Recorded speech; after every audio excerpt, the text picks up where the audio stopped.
All right. Good morning, Chris. Morning, Tom. Thanks for joining me today and giving me some insight and help some of our business owners out there. Absolutely. My pleasure. Yeah, give us a little bit about you and the businesses you've been doing. Sure. I've been at Paychex now for 12 years. Some of the business, I think that we've been doing over the last 6 months, a lot of focus has really kind of shifted to much more of an HR focus. A lot of businesses just concerned with the changing, legislation. Um, I think everyone hears a rumor at some point, and people are saying, well, when's it going into effect, or has it already gone into effect? And there's a lot of misinformation out there.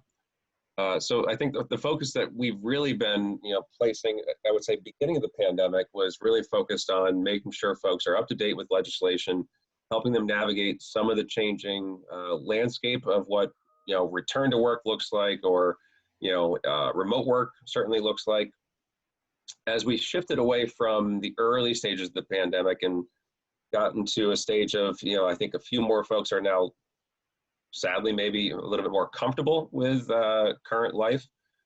I think we've seen much more new business opportunity than I've seen in many, many years, especially in Connecticut. I think, and this happened very similar in 2008, 2009, where a lot of businesses did, fall by the wayside, but it created a lot of buying opportunity. That's a lot of what I've seen in the last couple months. Is those that have been financially savvy for a long time have found tremendous buying opportunities, and they've started acquiring a lot of these companies. So I've been working with a number of business owners that are either expanding their business or buying businesses. And that's created a ton of opportunity really in just the last probably month and a half or so. Good. Okay. So who would you say is your best customer? Who specifically are you looking to do business with and be able to help? Yeah. And I wouldn't say too much industry specific. There's certainly some industries I do much better with than others. We cover the gamut from, daycares to manufacturing to, white collar, law firms, whatever. So, we can handle it all, but I would say, the clients that I think are best suited for Paychex are the ones that say, I have a problem with the government and I have a problem with my people.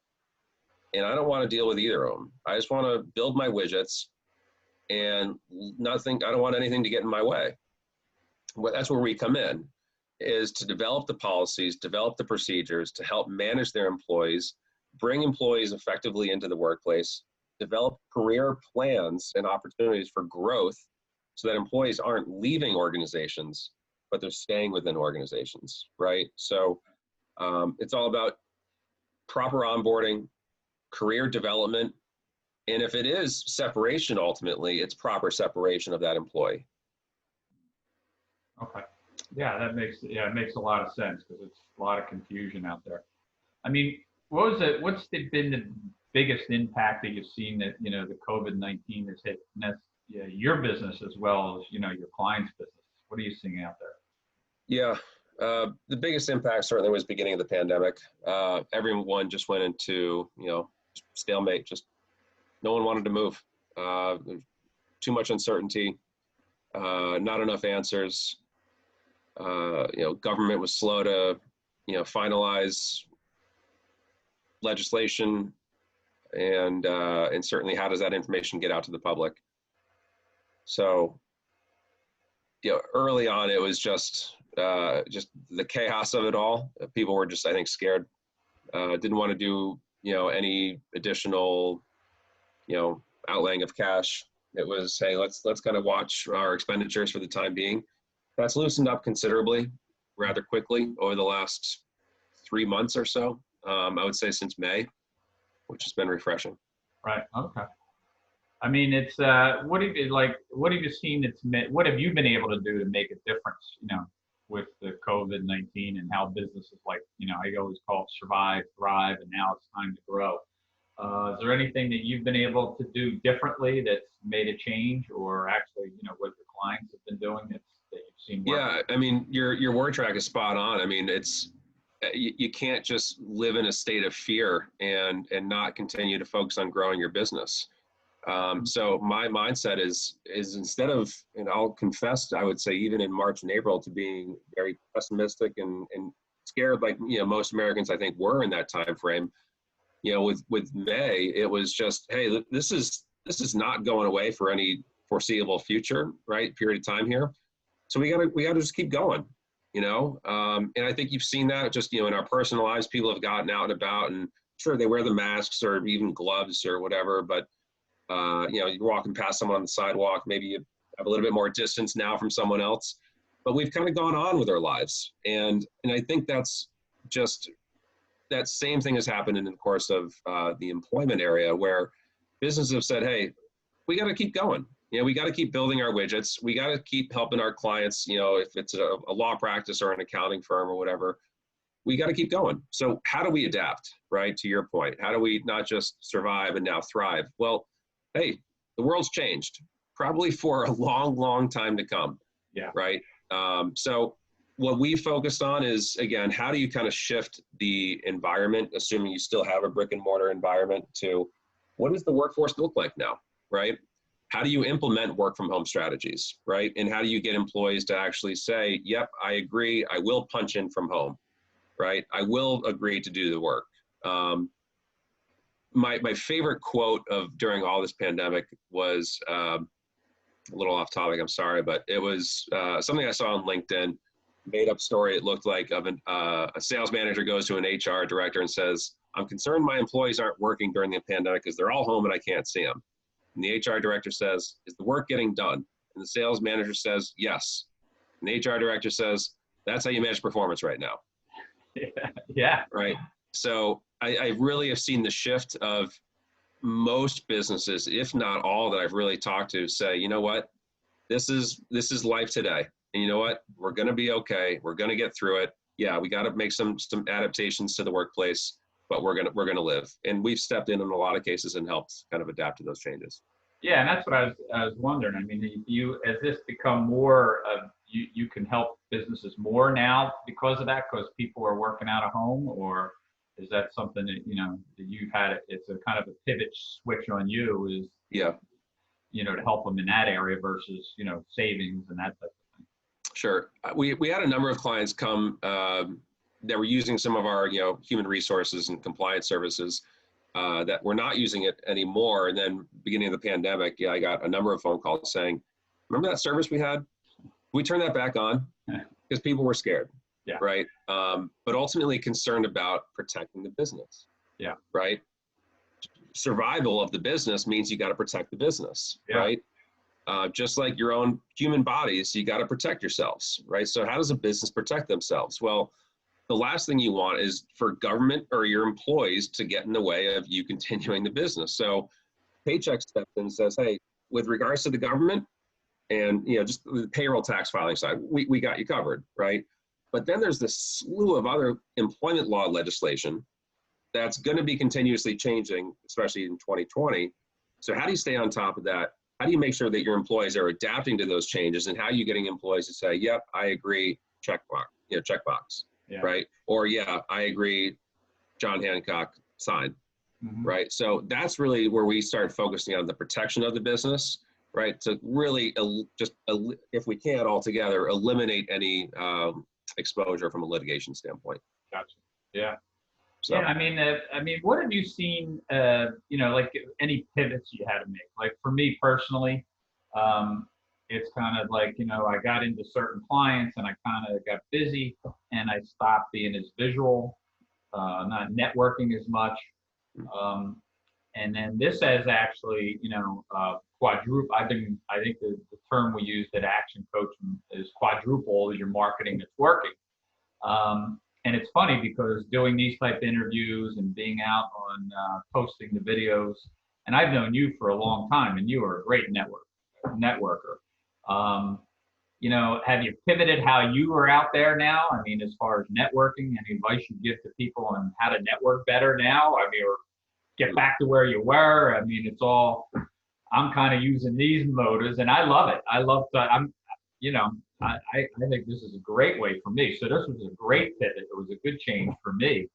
How Sure. about yourself? Is there anything? So yeah, for myself, I mean, for the folks that I know, I would say again, especially early on in the pandemic, I had a number of clients that I've had, whether it's short term or long term, really reach out and say, like, without saying it, stand by my side as long as you can. I need help, right? Almost desperation. Even clients, friends of mine that aren't clients of mine, coming to me saying, "Can you just help me? Whatever you can do."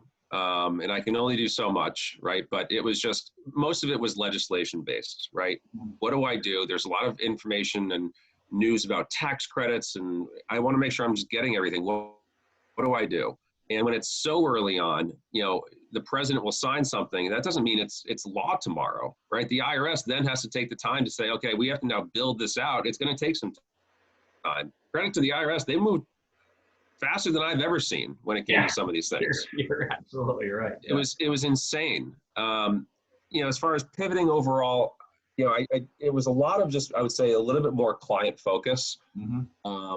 Making sure that my clients were well aware. Maybe it was just the occasional text. Hey man, just checking in on you. How's things? It's crazy out there. I'm here to support you. Yeah. I don't make another dollar doing that, but to me, it's just that's all about networking, right? So when a daycare client of mine in Milford, who I've had for a while now, reaches out during the pandemic saying, "Hey, my cousin's opening a business. I gave her your number." Right? That's where I think everything kind of comes about, because of the networking aspect, right? So just staying close with my clients, which I've always done. I would say there was just a little bit more attention to that early on, because we've been essentially locked down since about May 15th. Right. Only work from home, no in-field allowed. That's changed as of yesterday. I'm now allowed to go out, but it's because we've done training. So for me personally, I've always been, and I think very similar to you, much more, I prefer to be out on site, meeting someone, shaking someone's hand, reading body language. This has been good, right? The Zooms, the house parties, the FaceTimes, it's been it's been okay. Yeah. I prefer face-to-face, good old-fashioned, shake your hand, get to know me as a person. And my old manager of mine used to call it fish on the wall, right? Oh, tell me there's a story with that fish on the wall. What's that, right? Yeah, right. You get your icebreakers when you're in person, right? Oh, you're a Yankees fan. Oh, geez. Oh, boy, right? Yeah, no, you're right. To this. Yeah. You see one little, piece of artwork behind the scenes that I think I bought at Target. That's all you got, So it's been a challenge in that sense. It's been good, but I'm looking forward to kind of getting back out in the field. That'll be interesting ultimately when I do start, because there's more and more clients that have just said, we're just doing this remotely, right? Yeah, we can do it remotely. But I've had a couple clients recently who have said, you're coming here, right? So.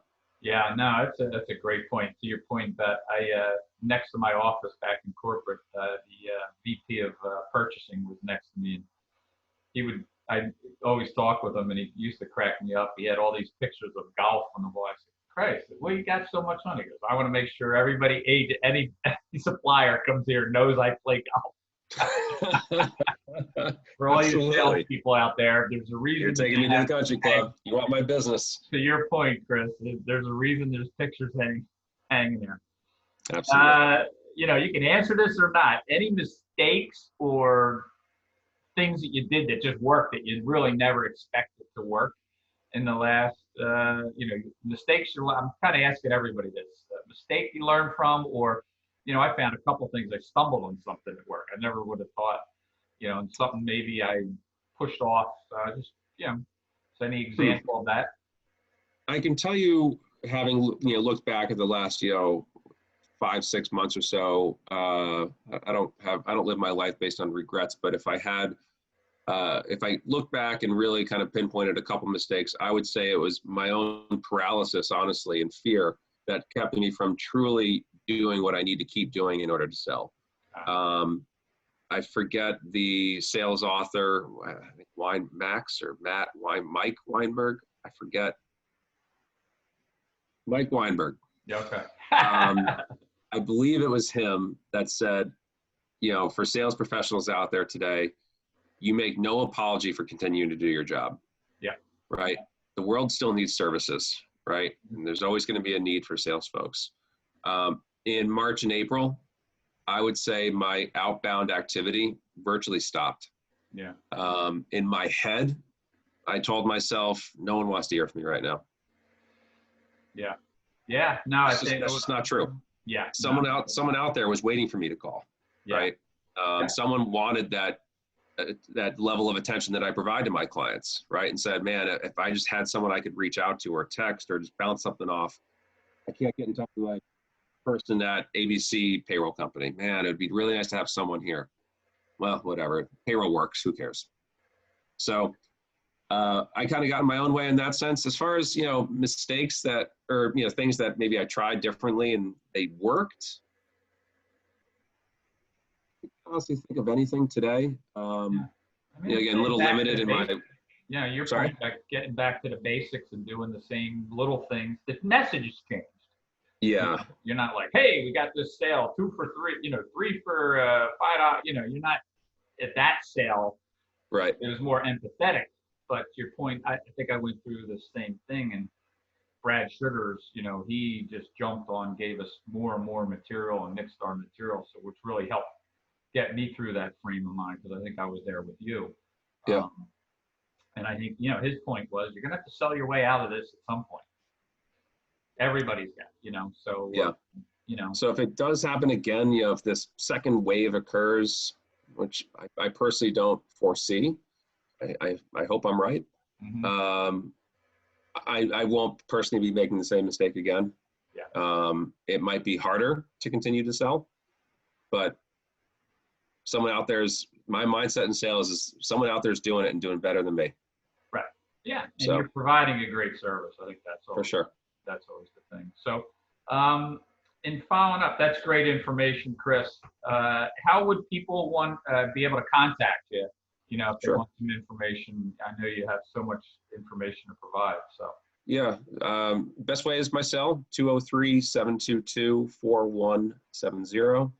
Email, C as in Charlie, E as in Edward, my last name, Hill, Hill, @paychex.com, Paychex. I can now, like I said, go out on site. I've taken the Paychex training. If people want to take my temperature, they want me to stay 6 feet apart, they want me to wear a mask, I have to follow their guidelines. Yeah. But if they're comfortable, I am comfortable, so I'm happy to go out in the field as of today. So if someone needs me on site, within reason, I can be there. Great. Well, Chris, I really thank you for giving us some time today, and your information is always great and very useful. So I appreciate your time, and Thanks, Tom. hopefully we get to bump elbows again soon. So. I prefer shaking hands. I hear you. Sanitize after. All right. Thanks again, Chris. Thanks, Tom. Really appreciate it.